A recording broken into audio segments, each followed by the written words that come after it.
Lakers kailangan na talagang kumuha ng big man sa trade.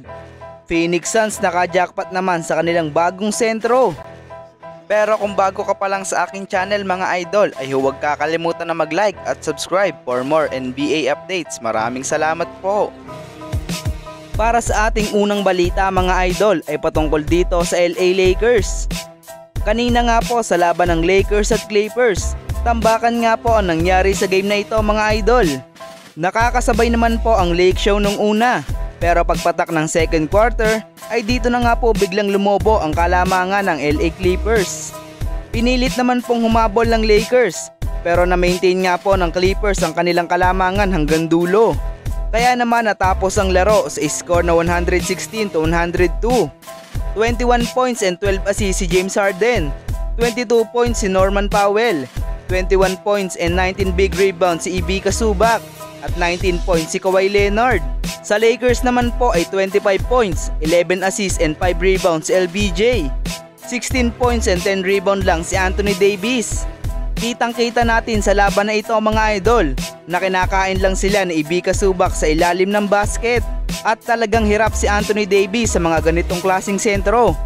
Ang isa pang problema ng Lakers dito mga idol ay inconsistent na si Anthony Davis. May game na gagawa siya ng mga halimaw na stats at may mga game din na bigla na lang babagsak ang kanyang performance. Kaya naman kailangan na po talaga ng Lakers na kumuha ng isang legit na sentro para maipartner na ito kay AD. Dahil nahihirapan na po talaga itong dumepensa sa mga legit na sentro katulad nila Nikola Jokic, Domantas Sabonis at itong si Ivica Zubac. Anong masasabi nyo dito mga idol? Para naman po sa ating huling balita mga idol ay patungkol dito sa bagong sentro ng Phoenix Suns. Noong nakakaraang araw nga po ay kinuha ng Phoenix Suns sa trade ang 7-footer na sentro ng Charlotte Hornets na si Nick Richard. Kapalit sina Josh Okogie at 3 second round pick. Kahapon nga po ay naganap na ang debut game ni Nick Richard kontra sa Detroit Pistons. Naghalimaw nga po kaagad ito dahil nagtala nga po ito ng 21 points, 11 rebound at isang beses lang po ito sumablay sa kanyang tira. Dahil meron nga po itong 7 out of 8 sa field mga idol. Kaya naman sobrang saya nga po ni Kevin Durant at Devin Booker sa addition nitong si Nick Richard. Dahil sa presensya nga daw po nito sa depensa at sa galing din daw po nito kumuha ng mga rebounds.